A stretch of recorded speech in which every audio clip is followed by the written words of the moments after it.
Today is one of those favorite days here in the studio when I have a fellow Swede with me here on YouTube. Adrian, how do you end up here in Taiwan as a Swede? I actually went to Korea. That's the backstory. That's the backstory. Yeah, that's okay. the backstory. So I have a lot of interest in learning languages. I had some interest in Korean culture and music. So I decided to take 1 year language exchange year, I guess you would call that. And in my class, I found a Taiwanese girl, which is now my wife. So say no more. We can fill in the blanks after that. Now, not only are you a Swede in Taiwan, right. You are a Swede in Kinmen, right, of all places. Yeah. You must be the only Swede on Kinmen, right? Definitely. I have checked the statistics. Yeah, there's like this statistics. And in Sweden, it's like Kinmen, there's one.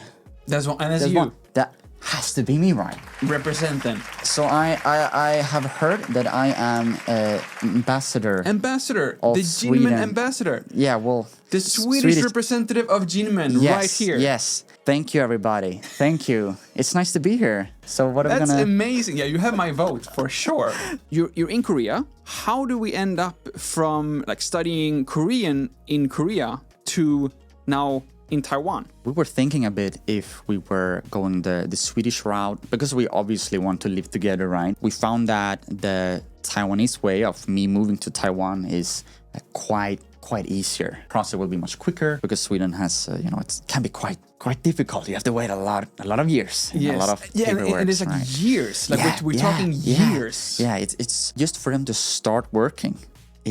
I remember it took maybe a few months or one year. So it felt like an obvious choice. And of course, I'm very interested in Taiwan as well. Not only Taiwan, like moving to Kinmen. Yeah, right. Yeah, and then we went to Kinmen as well. So she's not from Kinmen? She's not from Kinmen. She's from Taoyuan. From Taoyuan. Okay. Yeah, especially for me, I was very surprised.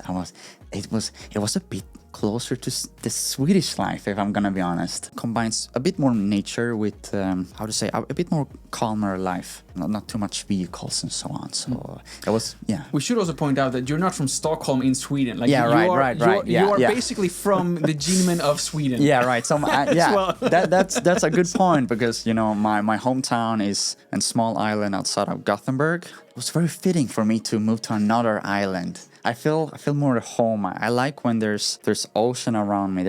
I don't know, it's a nice feeling.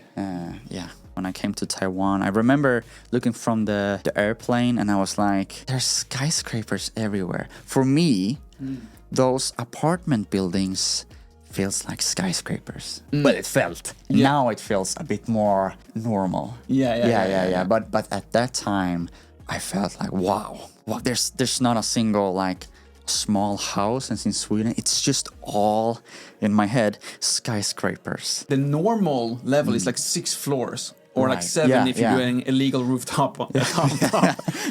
I know about that. Yeah, I remember when people told me that, I live on the 19th floor, and I was like, what the 19? 19, you can see everything from there. Wow, do you get scared? I like that. That's the way I was thinking right back. When is this? Like, when did you move to Taiwan? So I moved to Taiwan. I officially moved to Taiwan last year. Been to Taiwan a few times before that. One time maybe I was 3 months in the summer. One time I was 3 months in the spring. Maybe in total that would be 1.5 years, I think. But officially I have been living here as a resident for 1 year, right? Yeah. Fresh off the boat.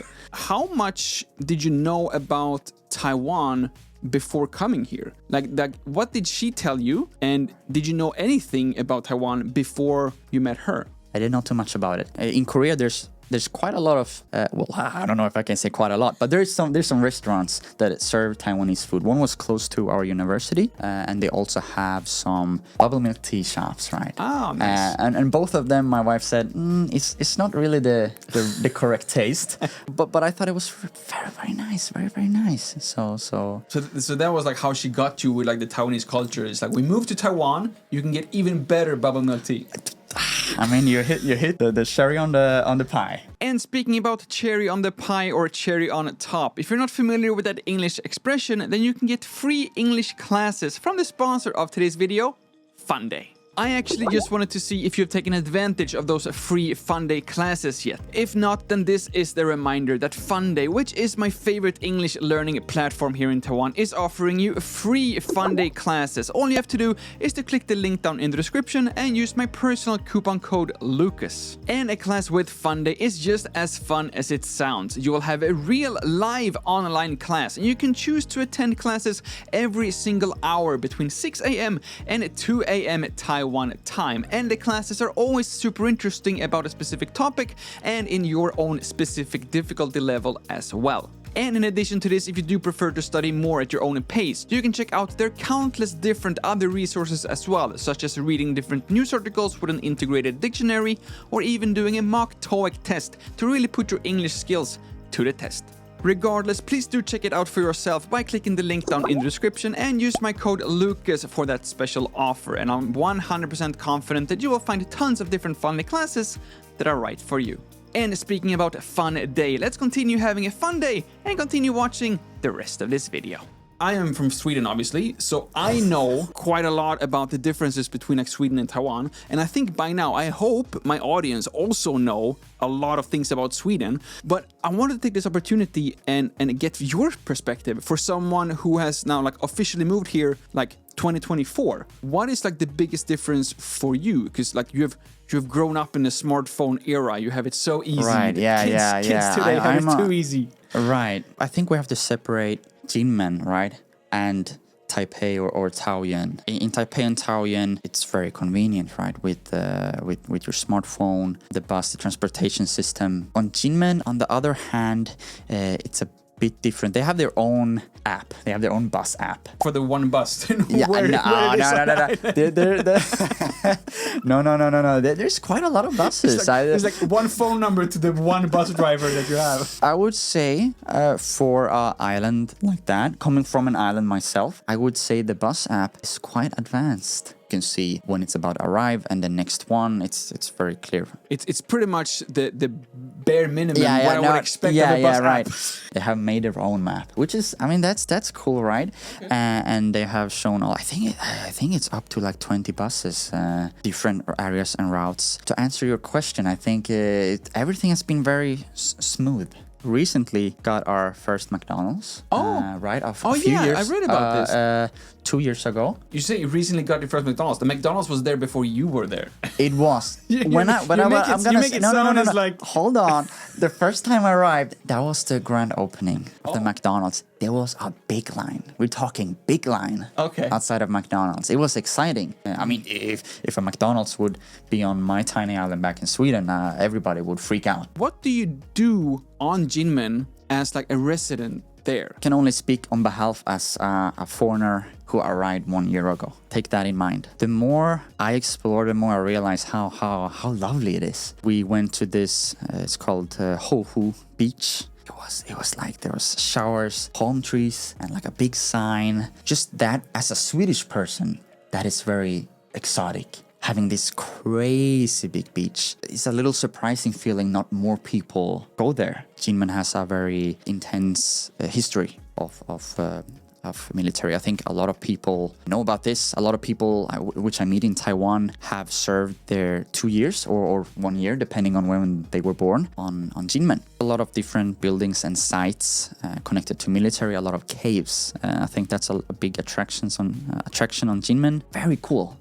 Very cool. Most people know that Kinmen is very, very close to Xiamen. There's a lot of nice places where you can look at the Xiamen skyline, especially at nighttime on Little Kinmen. Very nice to cool. And a lot of people, if they want to do some shopping, most people just take the ferry ride, maybe 20 minutes, and go to Xiamen. Have you been to Xiamen? Well, personally, I cannot unless I have a visa. There's some relation problems. I forgot that you're Swedish. Right, I'm Swedish. Yeah, we're a part of the list. We're a part of the list. We're like the only one from EU on the list. Right. I think. There's 2 countries that have very clear reasons why they're not allowed to have a visa to China, and then there's just Sweden.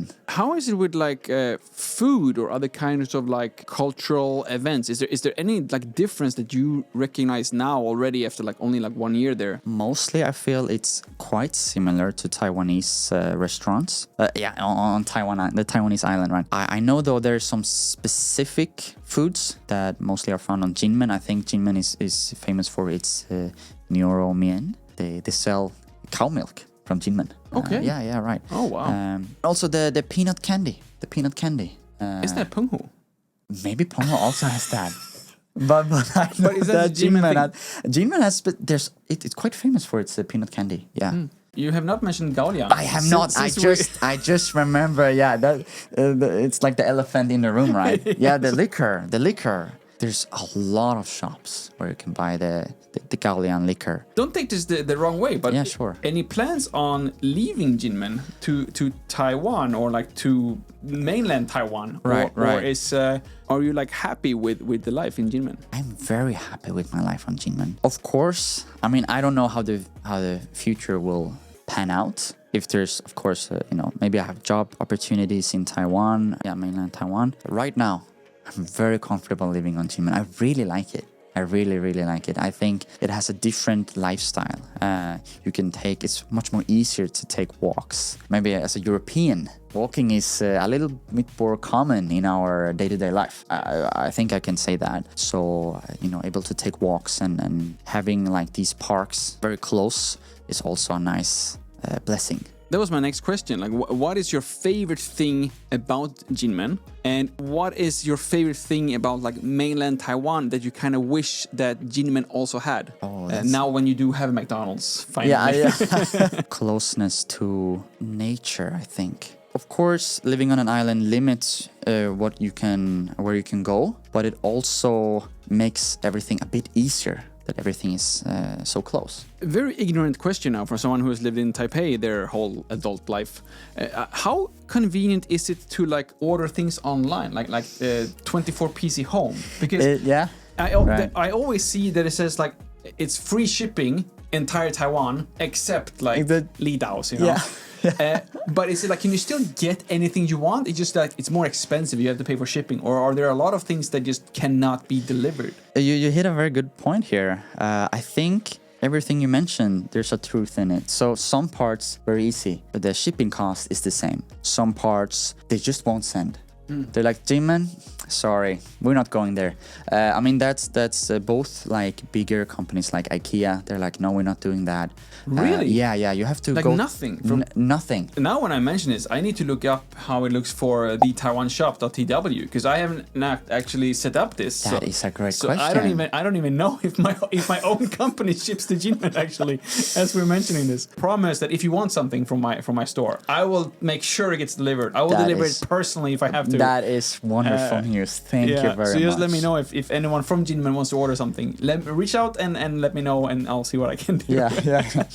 I lived in Taiwan for, 6-7 years before I even heard about Kinmen. It was only after I started making YouTube videos that I heard about Mazu. I heard about Kinmen. I think I've heard about Penghu, but not really know what it was. Sweden, we never use like military stuff as some sort of a make it more special, like make it like a branding. It feels a little bit strange for Swedish people. I think you can say that. I remember I think it was like at the airport, and we saw these like things to do in Kinmen, and it was like number one. It was a tank on the beach. Yeah, right. The tank on the beach.